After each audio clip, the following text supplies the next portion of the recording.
अब मैं आप लोगों को एकादश स्कंद का 5वां अध्याय का कथा सुनाने जा रही हूँ। भक्तिहीन पुरुषों की गति का वर्णन तथा भगवान की पूजा का विधि।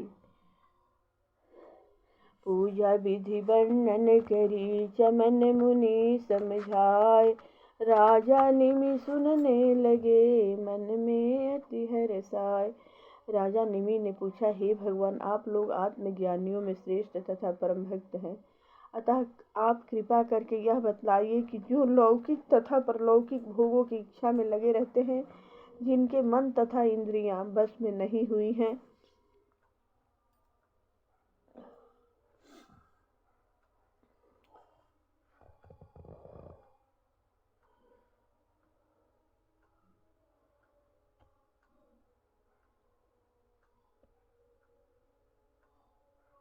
और न जिनकी कामनाएं शांत हुई हैं, जो भगवान का भजन कभी नहीं करते हैं, उनकी क्या गति होती है। तब 8वें योगीश्वर चमस जी बोले, हे राजन, विराट भगवान के मुख से ब्राह्मण, भुजाओं से क्षत्रिय, जांघों से वैश्य तथा चरणों से शूद्र पैदा हुए, तथा हृदय से ब्रह्मचर्य, वक्ष स्थल से वानप्रस्थ, मस्तक से संन्यास तथा जांघों से गृहस्थ आश्रम उत्पन्न हुए।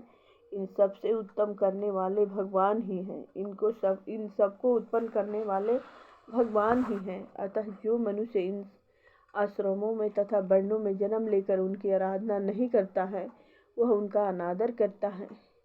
वे शूद्र तथा स्त्रियां भगवान की कथा तथा कीर्तन से अलग रहते हैं। अतः हे राजन, आप उन्हें सुविधा देकर इस भगवत भजन में प्रवृत्ति कीजिए।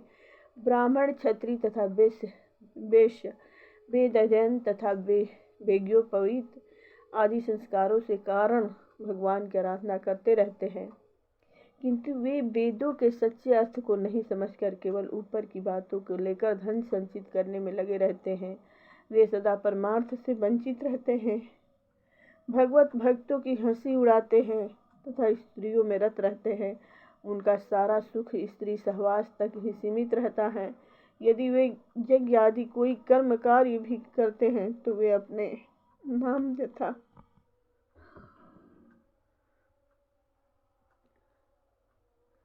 यश प्राप्ति की लालसा से करते हैं। वे मूर्ख कर्म का रहस्य न समझकर पशु हत्या आदि कर्म पेट की भूख मिटाने तथा जीव के स्वाद के लिए करते हैं। वे अपने अहंकार में अंधे रहकर भगवत कथा तथा संत जनों का अनादर करते हैं। विवाह, यज्ञ आदि जितने भी कर्म हैं, उच्चखलता आदि अवगुणों को रोकने के लिए हैं, जिससे मर्यादा की स्थापना हो। धन उत्पन्न करने का अर्थ यह नहीं है कि उसे कर्मोपभोगों में व्यय किया जाए, किंतु धनोपार्जन का तात्पर्य यह है कि वह धर्म के कार्यों में लगाया जाए। धर्म से ज्ञान उत्पन्न होता है, ज्ञान से निष्ठा तथा निष्ठा से परम शांति मिलती है, किंतु यह दुख का विषय है कि धन को विषयों में नष्ट कर डालते हैं। शराब पीने का विधान यज्ञ में कहीं नहीं है, केवल सूंघने का विधान है। यज्ञ में पशु हिंसा का कहीं विधान नहीं है। पत्नी सहवास का अर्थ केवल वंश परंपरा की रक्षा के लिए संतान उत्पन्न करना है, न कि विषय भोगों का साधन करना। जो पशुओं को मार कर खाते हैं, उनके मरने पर पशु मारने वाले को खाते हैं। जो मनुष्य आत्मज्ञान का संपादन तो करते हैं, किंतु उन विषयों में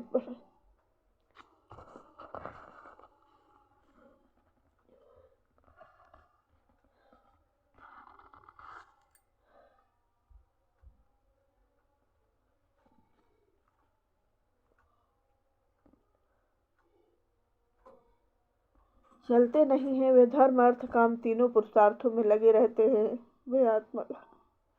वे आत्मघाती के समान हैं, उन्हें कभी शांति नहीं मिलती। वे भगवान कृष्ण के परम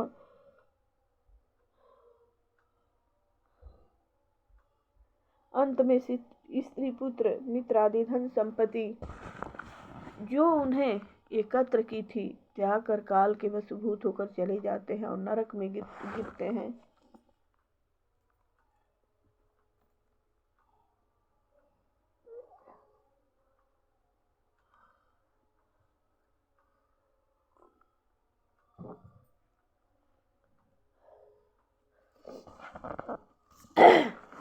राजा निमि ने पूछा, हे योगेश्वरों, आप कृपा करके यह बताइए कि भगवान किस किस युग में कैसे कैसे रंग का शरीर धारण करते हैं तथा मनुष्य किस प्रकार किन किन नामों से उनकी उपासना करते हैं। तब नवें योगेश्वर करभाजन जी बोले, हे राजन, सतयुग में भगवान के श्री विग्रह का रंग श्वेत होता है। उनकी 4 भुजाएं तथा सिर पर जटा और वल्कल वस्त्र धारण किए रहते हैं। काला मृग चर्म यज्ञोपवित्र रुद्राक्ष की माला, दंड तथा कमंडल लिए हुए होते हैं। सतयुग में मनुष्य समदर्शी, शांति प्रिय, परोपकारी तथा वीर वैर रहित होते हैं। वे भगवान की तपस्या करते हैं। हंस, सुपर्ण, वैकुंठ, धर्म, योगेश्वर, अमल, ईश्वर, पुरुष, अव्यक्त तथा परमात्मा आदि नामों से भगवान की आराधना करते हैं। त्रेता युग में भगवान के श्री विग्रह का रंग लाल होता है। चतुर्भुज स्वरूप तथा कटी भाग में 3 मेखला धारण करते हैं।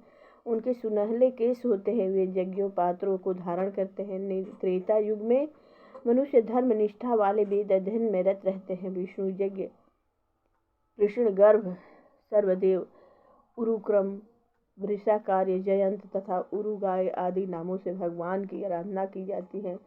द्वापर में भगवान का श्री विग्रह सांवला होता है। वे चतुर्भुज स्वरूप शंख, चक्र, गदा, पद्म आदि धारण किए रहते हैं तथा पीताम्बर धारण करते हैं। श्रीवत्स का चिन्ह, भृगुलता, कौस्तुभ मणि आदि लक्षण वाले होते हैं। भक्तजन वैदिक तथा तांत्रिक दोनों विधि से भगवान की आराधना करते हैं। भगवान संकर्षण, प्रद्युम्न तथा निरुद्ध इन 4 रूपों से अवतार लेते हैं। अब कलियुग का वर्णन सुनो। कलियुग में भगवान का श्री विग्रह काले रंग का श्याम होता है। उनकी कांति नील मणि के समान होती है। वे कस्तुम्भ मणि तथा सुदर्शन चक्र आदि धारण किए रहते हैं। कलियुग में उनके नाम, गुण, लीला आदि के कीर्तन की प्रधानता रहती है। केवल उनके नाम संकीर्तन मात्र से ही यज्ञों का फल प्राप्त होता है। सतयुग, त्रेता, द्वापर की प्रजा चाहती है कि हम कलियुग में जन्म लें, क्योंकि कलियुग में केवल कथा तथा नाम संकीर्तन से ही वह फल प्राप्त होता है जो सतयुग, त्रेता, द्वापर में करोड़ों वर्ष तक जप तप तथा यज्ञ करने से फल प्राप्त होता है। इस युग में द्रविड़ देश में अधिक भक्त जन पाए जाते हैं, जो कृतमाला, कावेरी, महानदी तथा प्रतीचि आदि नदियों के जल पान करने से उनके अंतःकरणों में भगवान की भक्ति उत्पन्न हो जाती है।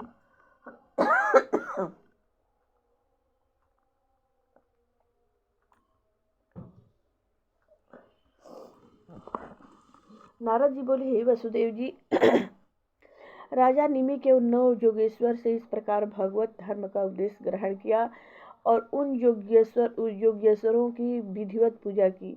उसने उन्हीं नियमों का पालन करके परम गति प्राप्त की। इसलिए हे महाभाग वसुदेव जी, आपकी तो भगवान स्वयं पुत्र हैं।